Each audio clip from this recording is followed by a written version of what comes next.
Salut à tous, ici Jessie, sophrologue passionnée par le développement personnel.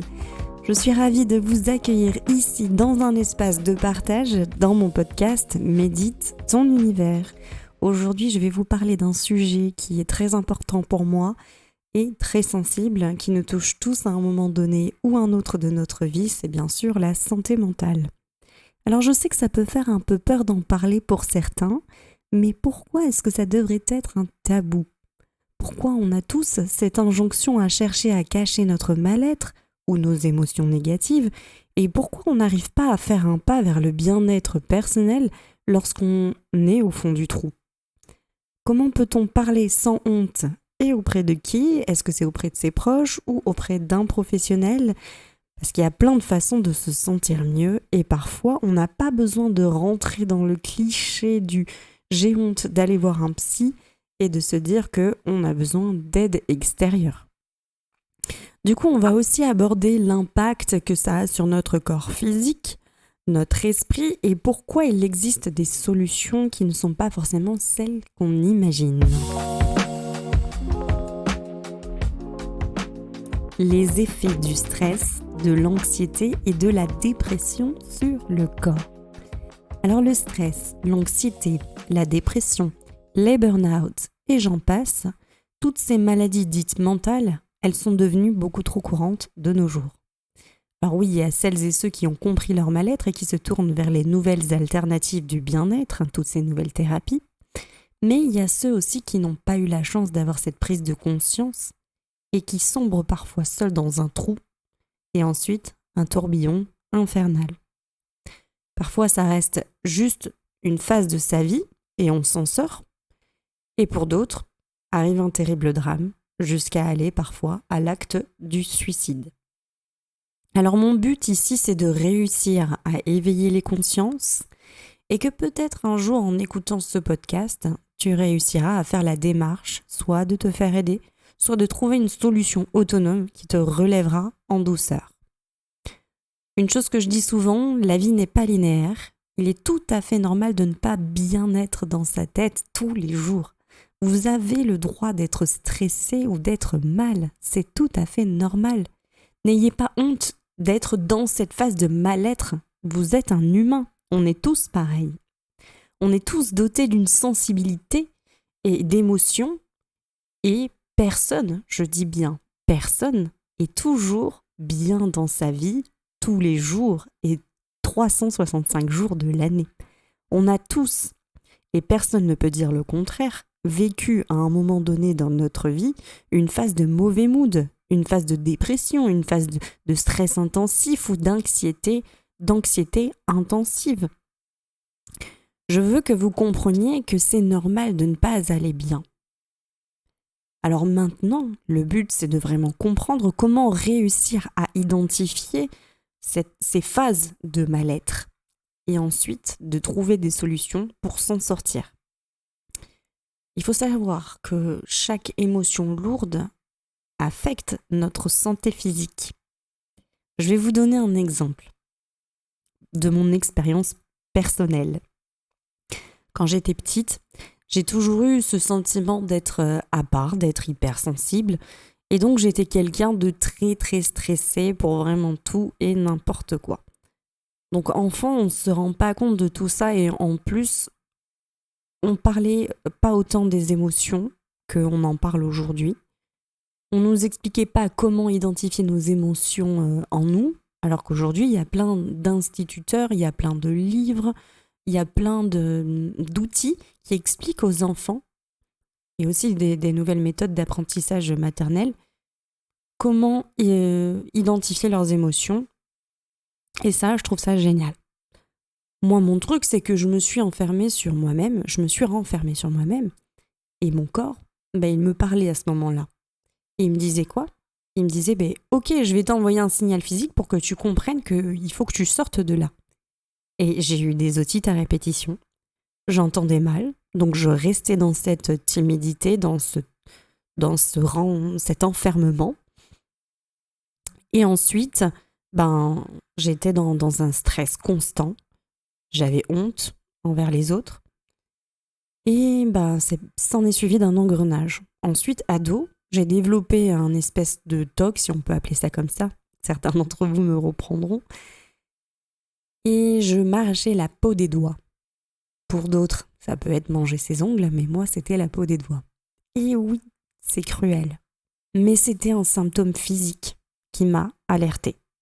Je me suis dit jusqu'à où je vais aller sur mes doigts pour que je comprenne que là, il faut que je fasse quelque chose.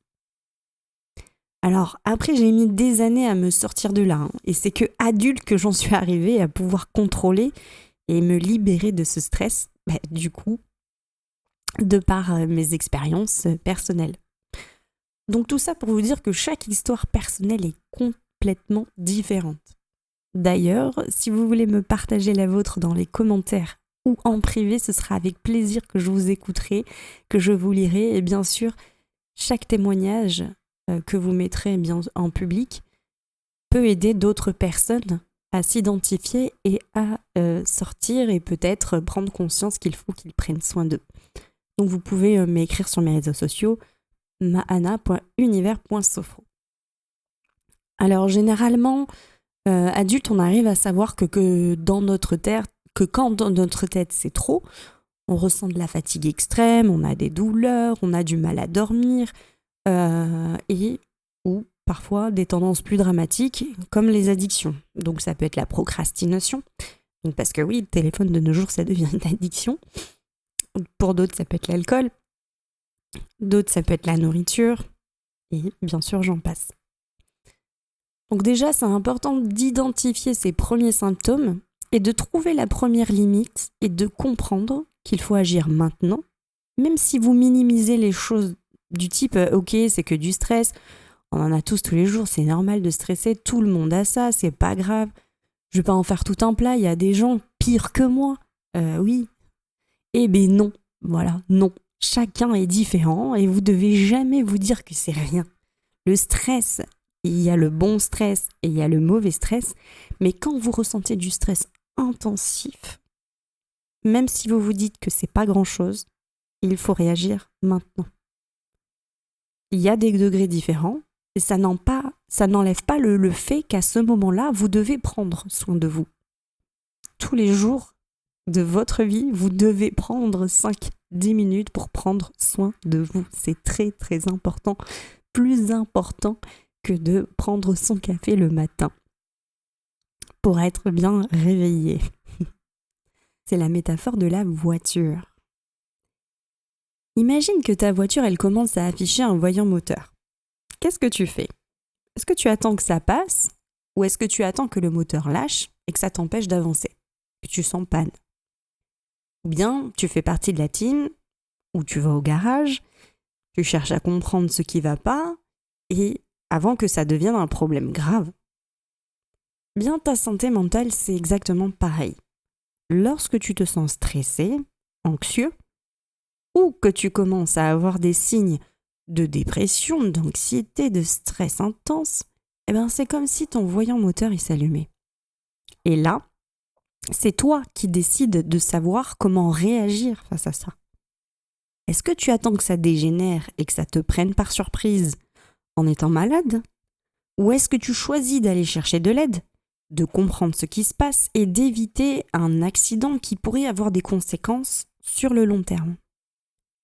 Et quand je dis long terme, crois-moi, j'ai eu des témoignages de personnes qui avaient développé carrément des maladies graves par négligence de santé mentale. D'ailleurs, il y a énormément d'auteurs qui parlent de ça, donc du lien entre le corps physique et le corps mental dans certains livres. Aujourd'hui, moi je trouve qu'on a de la chance d'avoir autant d'accès à l'information et à des outils gratuits comme YouTube, les réseaux sociaux pour nous aider à identifier tout ça. Alors oui, bien sûr, on voit qu'il y a pas mal de conneries aussi et que parfois c'est noyé dans la masse et on ne tombe pas forcément dessus, mais vous pouvez quand même aller sur vos réseaux sociaux et chercher quand vous avez besoin d'une info. Donc, vous pouvez trouver facilement des informations gratuites qui vont vous aider à identifier votre mal-être et aussi trouver des personnes qualifiées qui proposent leurs services pour aider les gens d'une manière ou d'une autre. Donc, vous ne pouvez pas ignorer ces petits premiers symptômes, même les gros d'ailleurs, car en réalité, notre corps nous parle constamment. Maintenant, c'est savoir comment reconnaître ces symptômes, ces alertes, et aussi quelles conséquences ça peut avoir d'ignorer ce stress. Comme je vous ai dit, il y a plusieurs phases de stress ou d'anxiété. D'abord, il y a la phase de stress léger. Donc au début, ce stress-là, il est assez discret, il est peu envahissant, mais tu peux te sentir un peu plus tendu que d'habitude, mais ça t'empêche pas de fonctionner normalement. C'est comme une légère pression qui ne perturbe pas trop encore ton quotidien. Par exemple, tu peux avoir un petit stress avant une présentation importante, un examen ou une compétition, et là tu te sens un petit peu plus fatigué ou irritable, et tu as parfois le système nerveux qui s'accélère, mais c'est rien d'insurmontable.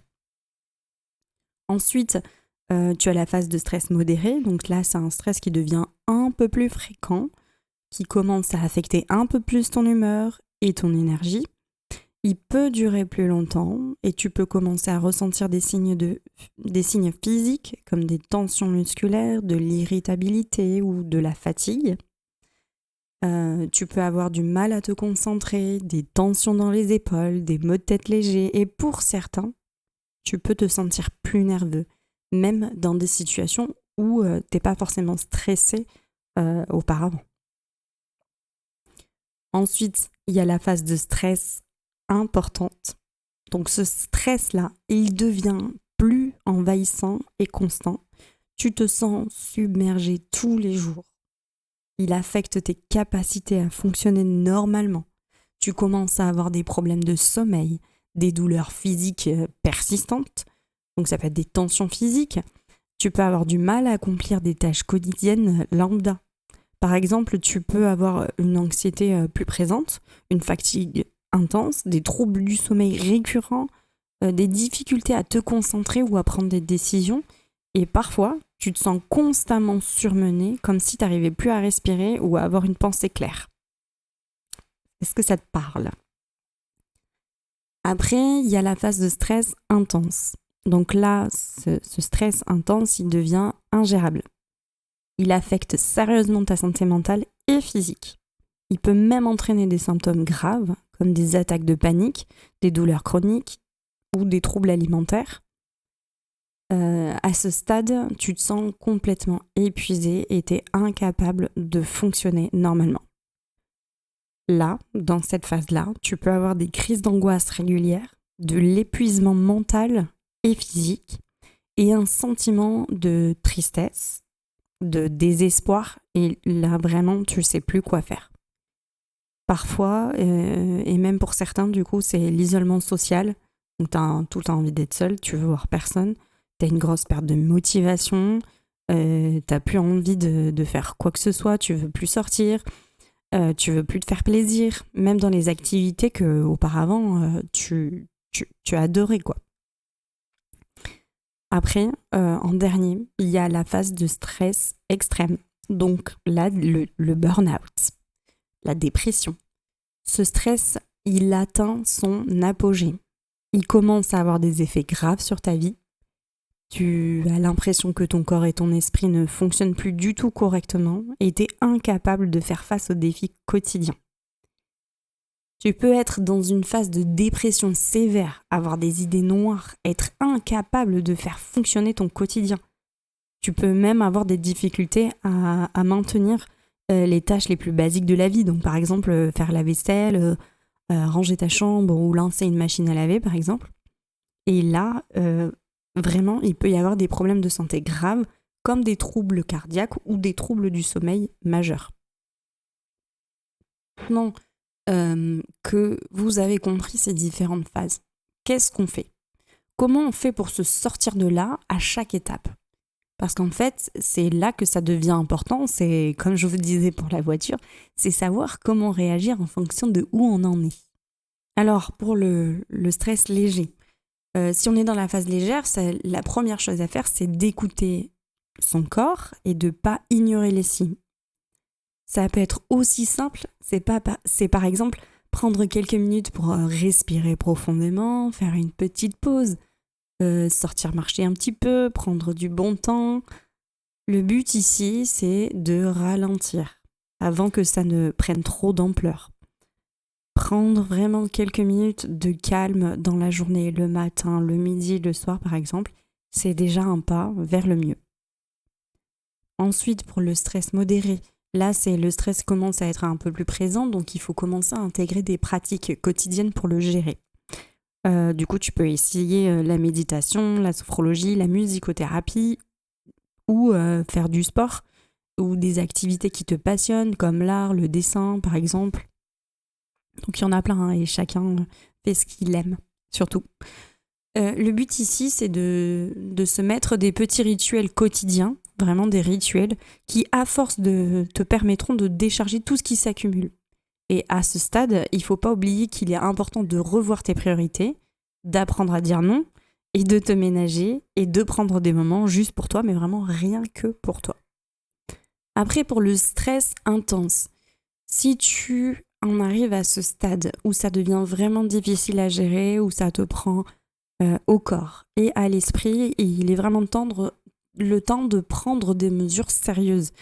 Ici, il faut prendre conscience que c'est primordial et je dirais même vital de te faire aider, d'en parler déjà à tes proches et ensuite potentiellement de consulter un professionnel parce que là, c'est une phase qui devient indispensable de gérer. Et ce stress intense, il peut affecter sérieusement ta santé mentale, donc c'est important de se faire accompagner, de prendre du temps pour toi, de te reposer et surtout de te déconnecter de tes sources de stress. Donc si tu sais les identifier, qu'est-ce qui t'a stressé et tout ça, vraiment, là, tu te déconnectes. Il faut vraiment s'accorder une vraie coupure pour revenir plus fort. Après, pour la phase de stress extrême, le burn-out, la dépression, là, clairement, il est impératif de consulter un professionnel, un médecin ou un psychologue. Le burn-out, c'est un vrai signal d'alarme. C'est une vraie maladie mentale. Ça demande une prise en charge sérieuse et parfois un long processus de guérison. Donc, il faut savoir prendre du recul, couper avec tes sources de stress, comme souvent, hein, c'est le travail. Et il faut se concentrer uniquement sur la récupération de ton corps et de ton esprit. C'est ce qu'il faut faire. Prends soin de toi, il n'y a pas de honte à demander une aide plus poussée et c'est même essentiel pour que tu puisses te reconstruire. Et des fois, ça peut te permettre d'aller plus vite dans ta reconstruction, de se faire aider. Donc voilà, en gros, peu importe où tu en es dans cette spirale de stress, ou même la personne qui m'écoute peut reconnaître ces spirales de stress chez un proche, l'essentiel c'est juste d'agir. Comme je t'ai dit, pour la voiture, tu la laisses pas en panne longtemps, tu agis. Donc là, il faut que tu agisses tôt, il faut que tu te donnes des moments pour toi, il faut que tu cherches de l'aide quand ça devient trop, parce qu'il y a toujours des solutions, vraiment. Et même quand ça semble dur, tu peux trouver un moyen de te sentir mieux. Parce que parfois, les phases de mal-être, elles sont là pour te permettre de ralentir dans ta vie, pour revoir tes priorités et reprendre un chemin qui est plus en accord avec ce que tu veux vraiment au fond de toi. Comme je l'ai dit avant, la vie, c'est pas linéaire et à différents moments, on apprend à plus s'occuper de soi-même que de vivre pour son travail ou pour des choses futiles ou même pour autre chose. Pour certains, c'est s'occuper trop de sa famille et du coup ne pas s'occuper assez de soi-même. Donc, faut bien comprendre que c'est pas de l'égoïsme et c'est apprendre à s'aimer, à s'occuper de soi, à faire de soi sa priorité. Parce que je sais pas si vous avez déjà pris l'avion ou quand vous prenez l'avion, vous écoutez ce que l'hôtesse, elle vous dit. Elle vous dit quoi dans l'avion ? Elle vous dit si jamais il y a un problème, il faut d'abord que tu mettes ton masque à oxygène avant de le mettre à ton enfant. Là, en gros, c'est vraiment pareil. Il faut que tu apprennes d'abord toi à respirer, à te recentrer sur toi-même avant d'être là pour les autres, avant d'être là pour ton travail. Donc voilà, on a pu identifier toutes les phases de mal-être, de stress, d'anxiété, de burn-out, de dépression. Donc c'était vraiment sujet là-dessus. Maintenant, vous pouvez avoir des pistes, je l'espère, qui vous aideront ou aideront un proche. Donc je sais que le traditionnel rendez-vous chez le psy, c'est souvent vu comme la solution, mais parfois c'est pas adapté à tout le monde. Et aujourd'hui, normalement, les médecins, je dis bien normalement, sont ouverts à toutes ces alternatives de thérapie alternative. Donc il y a d'autres options. Il y a d'autres options comme la sophrologie, je vous en parle parce que c'est mon métier. Mais il y a aussi la méditation, le yoga, les massages, le sport, il y a l'art, il y a la musique, ou même des pratiques comme l'acupuncture, dont les médecines traditionnelles chinoises sont très axées sur l'équilibre du corps et l'esprit. Donc l'acupression, les médecines douces, il y a les plantes et les huiles essentielles aussi qui sont un allié de taille vraiment génial. Donc tous ces outils, ils font appel à ton propre corps pour se détendre, se recentrer et retrouver une forme d'harmonie et d'équilibre entre ton corps et ton esprit. Le mieux, c'est qu'on peut les intégrer dans notre vie quotidienne sans avoir à tout changer. Donc du coup, de commencer dans tes phases de stress légères. Et t'as pas à te sentir coincé dans une seule option. La santé mentale, c'est un peu comme un jardin. Parfois, tu as juste besoin de creuser plus profondément, de changer les plantes ou de t'occuper de la terre. Et c'est là que les pratiques alternatives, elles peuvent vraiment apporter un équilibre. Donc en fin de compte, il y a toujours des solutions. On n'est pas forcément dans un trou et il y a toujours la lumière au bout du tunnel. Et surtout, rappelle-toi que demander de l'aide, ce n'est pas un signe de faiblesse, bien au contraire. C'est une manière de prendre soin de toi, de t'écouter, de te donner les moyens de mieux vivre et de mieux avancer pour toi-même. Donc j'espère que tu as pu trouver un peu de réconfort ou de nouvelles idées pour t'aider à avancer et c'est déjà une victoire pour moi, la prise de conscience. Même en discutant, elle est parfois importante et primordiale. Et pour rappel, tu peux trouver plein de petites séances de relaxation, de sophrologie aussi, sur ma page YouTube ou ici même dans ce podcast. Et sinon, n'hésite pas à me contacter sur mes réseaux pour venir discuter avec moi. Sur Instagram et sur Facebook, c'est maana.univers.sophro. Merci de m'avoir écouté, je suis Jessie et je suis ravie d'avoir pu partager ce sujet avec vous. Je vous dis à très bientôt, je l'espère, sur Médite ton univers.